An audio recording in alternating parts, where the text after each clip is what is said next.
Olympic gymnasts perform stunning feats that push the limits of physical ability, impress judges, and thrill spectators. But in order to be one of the world's top athletes, they must embody an extraordinary level of talent and discipline. Think you could measure up? These are the strict rules all Olympic gymnasts have to follow.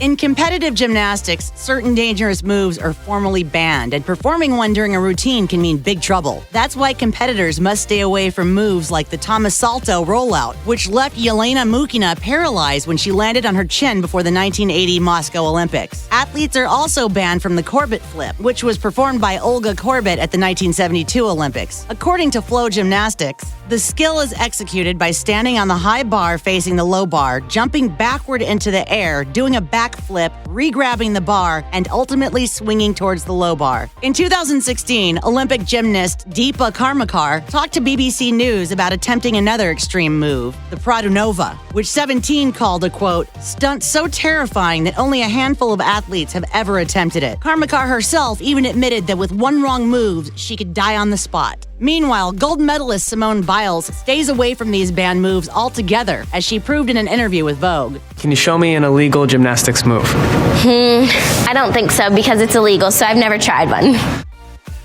Even if they're executing incredibly difficult routines, Olympic-level gymnasts have to look like they're always in control. Little Simone, she just flailed her body in the air and just thought it was the greatest thing of all time. If they make a mistake, no matter how devastating, they're not supposed to react to it. It's even part of the scoring. USA Gymnastics lays out the expectations put on athletes, explaining that routines must be executed with proper rhythm and harmony. The best routines will look near effortless to the spectators. Athletes must maintain energy and excellence, which can be challenging because of the demanding content and the exercise. You really have to push through those hard times. While it's a necessary skill, it isn't one that all competitors seem to be able to achieve. Nancy Armour wrote for USA Today, "There are plenty of gymnasts who try hard skills and look as if they're inches away from death while doing them. Go watch some of the scary crashes on vault and you'll see exactly what I mean. Or maybe just try to do a somersault and see how hard it is."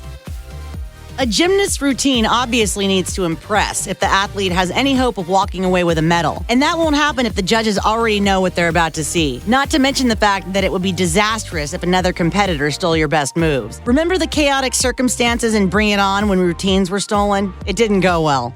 Oh, right, it's guilt money. You pay our way in and you sleep better at night knowing how your whole world is based on one big old fat lie. That's precisely why gymnasts are expected to keep their routines a highly guarded secret. Those who let them slip not only risk losing a competition, they're also breaking the rules. The International Gymnastics Federation addresses the tight-lipped nature of training in its code of conduct, stating that competitors are expected to, quote, respect the confidentiality of information between athletes and coaches. Need proof? When Simone Biles took a Vogue magazine camera along to her Olympic training facility in 2016, she was asked, Do you keep your routines a secret before a meet? Yes. Do you think I could stick around and watch your routine here? No, because it's a secret.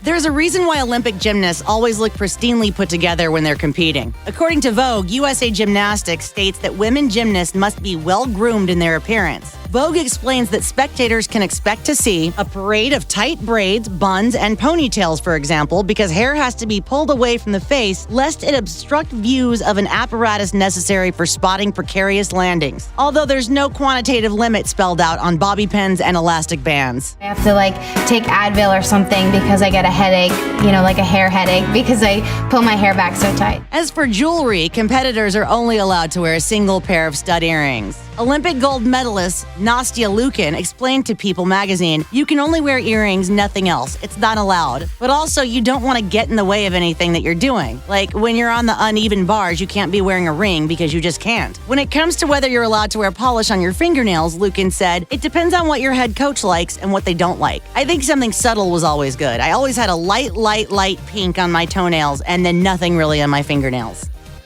Olympians are free to express their personal style in their daily lives, but when they're competing, the outfits must follow specific guidelines and be approved by their coaches. According to USA Gymnastics, rules for Leos include leotards which have some part in lace will have to be lined. The neckline of the front and back of the leotard must be proper. Dance leotards with narrow straps are not allowed, and the cut of the leotard at the top of the legs must not go beyond the fold of the crotch. And if you ever wondered why each member of a team is dressed the same, there's a rule for that too, stating, Leotards for group gymnasts must be identical in shape and color. For her part, Nastia Lukin told People magazine, "Before every competition, we do a little fashion show in the hotel or the Olympic Village, and it's with Coach Marta Caroli and all of our coaches. We all have to try on the same leotard, and we march down the hallways as if it's a runway, and that's how we figure out which leotard we're wearing for the team competition." Sometimes just impressing Marta is more nerve-wracking than actually impressing the judges. While it might be one of the most annoying things that could ever happen to a person wearing a leotard, Olympic gymnasts absolutely cannot fix their wedgies. This is another time when the custom-designed leotards come in very handy. Kelly McEwen, chief designer for GK Elite, the company that's been making Olympic leotards since 2006, explained that each leotard is custom-made to fit the athlete's body, which prevents it from shifting when the gymnasts perform their body-manipulating moves. She told Cosmo, "The athletes have such extreme body types that there is no way we could just cut a standard pattern. For example, Simone Biles is incredibly muscular, but she's a mighty little package, so she has big shoulders and very little hips. So literally every part of her leotard is custom." It definitely takes a lot to put together a leotard. Nastia Lukin revealed some pro tips on how to really land the Leo look, telling People magazine, "You're not allowed to pick a wedgie or else you get deducted." So a lot of people use the sticky spray called Tough Skin for your butt so your leotard doesn't move. I've never used it, and I know most of the girls don't really use it, but if you have a fall and your leotard goes up your butt, you don't want to fix it in the middle of your routine. Off to the side, it's totally fine. The next time you get an inconvenient wedgie, imagine what it must be like to get one while competing for an Olympic medal. If a gymnast disagrees with their score, they can submit an appeal, but it might end up costing them quite a bit of money. Of course, every time you compete, it's always nerve-wracking and you always want to do your best. As far as the established process for an appeal goes, the gymnast coach must first head to the judges' table before the next routine starts to verbally state their objection. They then need to submit the appeal in writing within 4 minutes. The coach also has to hand over $300. To challenge a second score during the same event, it will put them back $500, and a third challenge costs $1,000. If they win the appeal, they get the money back, but if they lose, they also lose the money. The Wall Street Journal explains that the charges are intended to discourage frivolous objections. But if you're wondering if challenges ever happen, they do. According to NBC Olympics, in the beam final at the 2012 London Olympics, Aly Raisman's initial score left her in 4th place, just 1/10 of a point away from the podium. Raisman's revised score flashed above the arena. They accepted her appeal, and she was now tied for 3rd with Romania's Catalina Panor. But since her execution score, which remained unchanged, was higher, she won the tiebreaker and the medal. Olympic gymnasts may be expected to be fierce when it comes to competing, but they're also required to maintain good behavior on and off the floor. You don't have to stay a victim. You can speak up, and if you don't like something, then change it. The International Gymnastics Federation Code of Conduct states, athletes must maintain and enhance the dignity and self-esteem of others by demonstrating respect for others at all times, regardless of race, color, gender, orientation, language, religion, political or other opinion, national or social origin, property, birth, disability, physical attributes, and athletic ability or other status. When it comes to Team USA, Aly Raisman told E! News in 2016, People don't always believe it, but we know that we're happy. We know that we love each other, so that's all that matters. "It sounds like bullying isn't a worry for these Team USA Olympic gymnasts.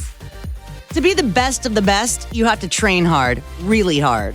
Former Olympic gymnast Shannon Miller told HuffPost, "There are no limits on your dreams if you're willing to work for it." You can always point your toe more, you can always straighten your leg, you can always, stick a landing better. That's why, according to the International Gymnastics Federation, those young athletes who aspire to be future Olympians must agree to, quote, "follow a mutually agreed upon training plan which is compatible with education, career, and family life."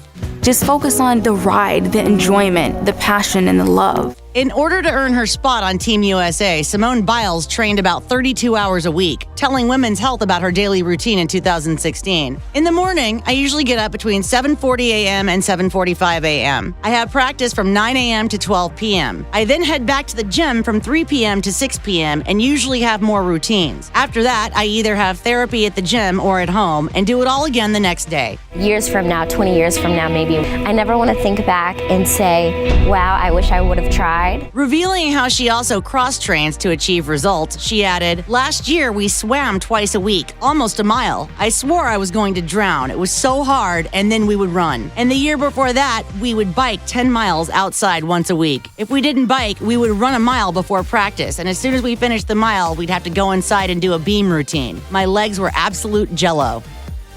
Along with putting in plenty of practice to keep their bodies in tip-top shape, Olympic gymnasts also have to carefully monitor what they put in their bodies. In order to get the fuel they need to perform, elite gymnasts follow a strict diet. I think that gymnastics is such a challenging sport, and I think that you have to be a little bit crazy in order to do gymnastics. But these athletes are certainly up to the challenge. In 2019, Simone Biles shared with Well and Good what a typical daily menu looks like for her, revealing that she relies on foods that are high in protein and fiber and low in carbs. The world-class competitor starts her day with a protein waffle and some fruit for breakfast, followed by chicken and veggies for lunch. For dinner, she'll do fish, veggies, and rice, and if she gets munchy between meals, she'll maybe crack open a bag of plantain chips. My cheat day for food would definitely be pizza. The International Gymnastics Federation also ensures that its athletes steer clear of performance-enhancing drugs and skip alcohol as well as other illegal substances. These athletes are heroes and role models to many up-and-comers after all. These things don't happen overnight. It takes a lot of work to get to where we are. But with practice and confidence, you can accomplish your dreams too. Check out one of our newest videos right here. Plus, even more Nicki Swift videos about your favorite celebs are coming soon. Subscribe to our YouTube channel and hit the bell so you don't miss a single one.